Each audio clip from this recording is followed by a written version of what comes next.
Kabupaten Saburai Jua yang terdiri dari gugusan pulau kecil beriklim kering, sejak 2019 telah mengembangkan ekowisata mangrove di Kelurahan Meba, Kecamatan Sabu Barat. Kawasan ini dikenal sebagai Taman Wisata Mangrove Tulaika, rintisan penting di ujung timur Nusantara.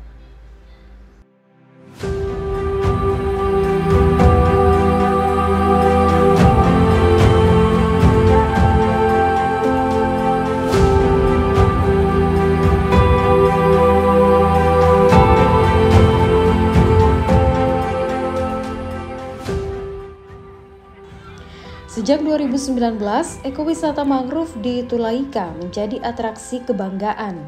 Masyarakat lokal terus menanam dan merawat mangrove untuk masa depan.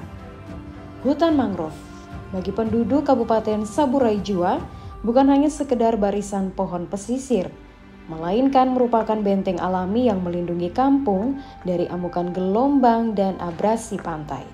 Selain itu, akar-akar mangrove mampu menyerap karbon hingga 5 kali lebih banyak dibandingkan hutan tropis di daratan.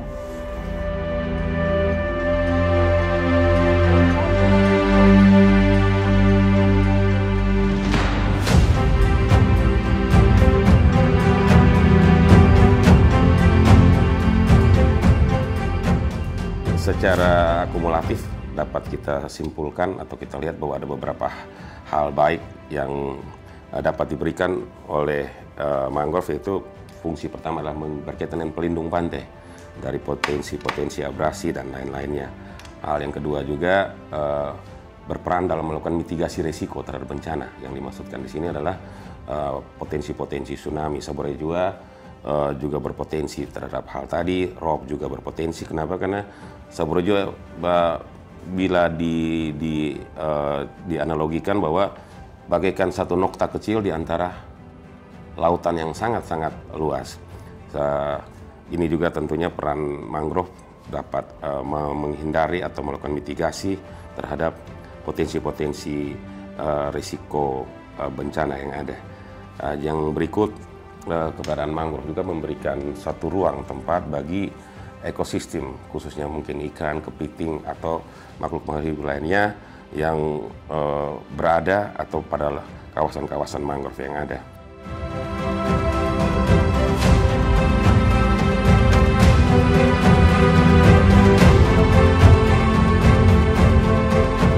Sebenarnya tanpa mangrove kita tidak hanya kehilangan pohon, tetapi kita kehilangan ekosistem yang menopang kehidupan laut dan manusia. Hutan ini ditebang untuk tambak, untuk perumahan, dan untuk industri. Tapi siapa yang akan menanggung akibatnya nanti? Pencemaran limbah, perubahan iklim, dan eksploitasi kayu mempercepat kerusakan. Akar mangrove yang semestinya kuat, kini tercemar dan terpapar air laut secara langsung.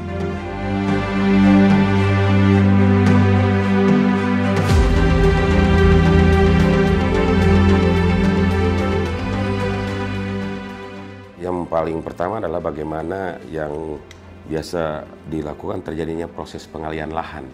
Adanya reklamasi, adalah pemanfaatan lahan untuk pembuatan tambak udang atau mungkin tambak ikan, atau juga pengundulan karena kebutuhan akan material kayu yang ada.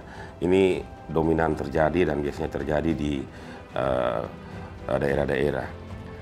Artinya begini, bahwa bukan berarti bahwa kita mengharamkan yang namanya mendorong pertumbuhan ekonomi melalui sektor strategi, sektor perikanan untuk adanya tambak udang ataupun sektor perikanan lainnya. Tapi tentunya kita juga tidak harus mengabaikan atau kita juga mengesampingkan bagaimana keberadaan mangrove yang ada dengan seluruh asas manfaat yang telah tadi disampaikan. Lewat dokumen-dokumen lingkungan yang ada dengan perlakuan-perlakuan terhadap kepatuhan aturan, tentunya ini juga menjadi pertimbangan sehingga secara parsial pemerintah akan dapat memilah bahwa mungkin tempat yang lebih layak atau lebih pantas untuk membangun menumbuhkan sektor perekonomian tadi dengan pembangunan tambak udang itu pada parsial-parsial yang mana. Sehingga perlu ada kajian-kajian yang bersifat lingkungan, tapi dengan suatu pemahaman yang baik bahwa tidak mengurangi luasan kuantitas mangrove yang memang sekarang sudah semakin terjadi degradasi atau penurunan.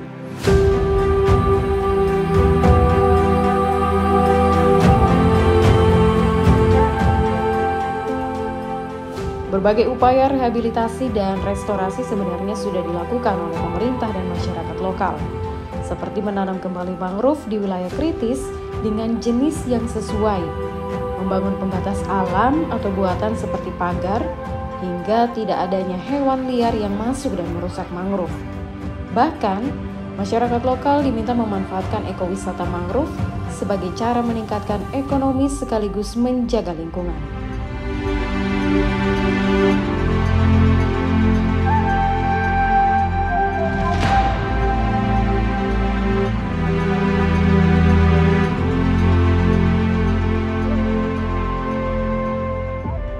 Tentu yang paling pertama adalah penegakan melalui kriteria.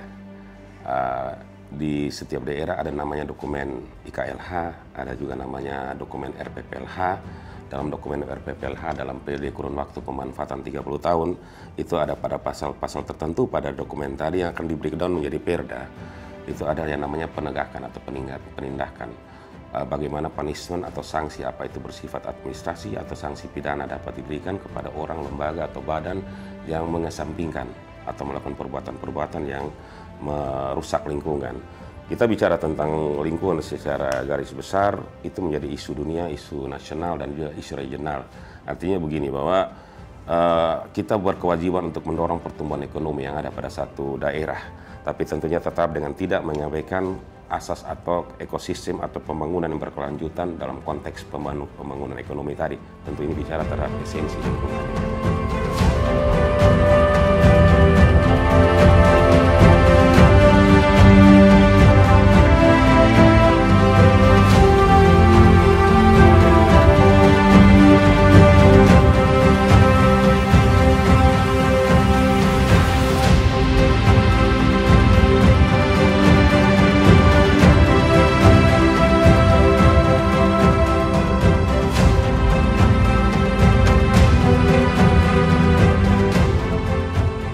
Namun tantangan tidak berakhir di penanaman. Curah hujan ekstrim menyebabkan banyak bibit muda gagal tumbuh. Kawasan ini juga menghadapi isu lingkungan seperti pengerukan pasir dan kekurangan bibit lokal. Untuk itu diperlukan upaya pelestarian adaptif, seperti membantu regenerasi, edukasi kepada generasi muda, dan kolaborasi lintas sektor.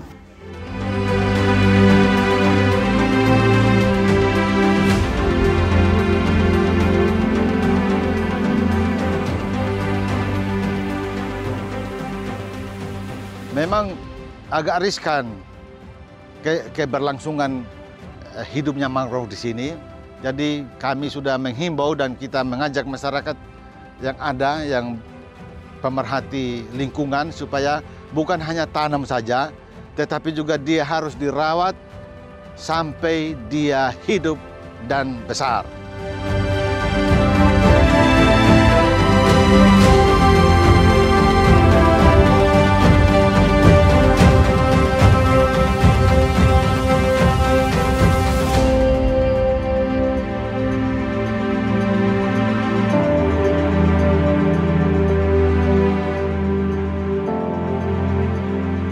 Nah, ini yang kita harapkan supaya ada hasil.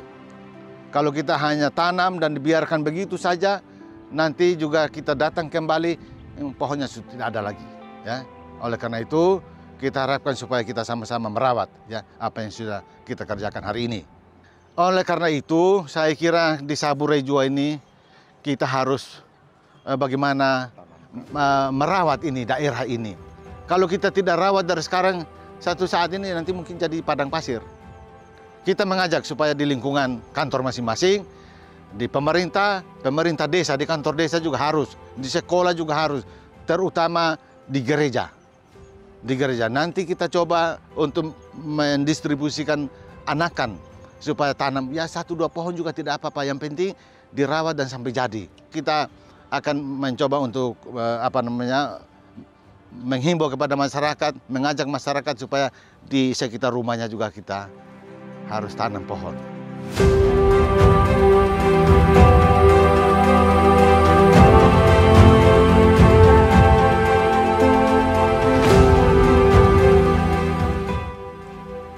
Pendidikan dan edukasi tentang mangrove di sekolah dan masyarakat adalah salah satu kunci utama keberhasilan konservasi jangka panjang. Tanpa pemahaman yang kuat tentang pentingnya ekosistem ini, upaya pelestarian akan sulit berkelanjutan. Dari ujung pulau kecil, Saburai Jua mengajarkan satu hal universal, bahwa kebaikan dimulai dari akar-akar. Jika kita rawat dengan tekun, ia akan tumbuh ke atas dan membawa harapan. Kini, dengan perubahan iklim yang semakin nyata dan ancaman bencana pesisir yang meningkat, mangrove tidak lagi bisa dipandang sebelah mata. Ia adalah tameng terakhir yang berdiri di antara laut yang ganas dan daratan yang rapuh. Kita bisa memilih membiarkan mangrove punah perlahan atau memeluknya kembali sebagai sahabat yang setia menjadi bumi. Sebab, menyelamatkan mangrove sejatinya adalah menyelamatkan diri kita sendiri.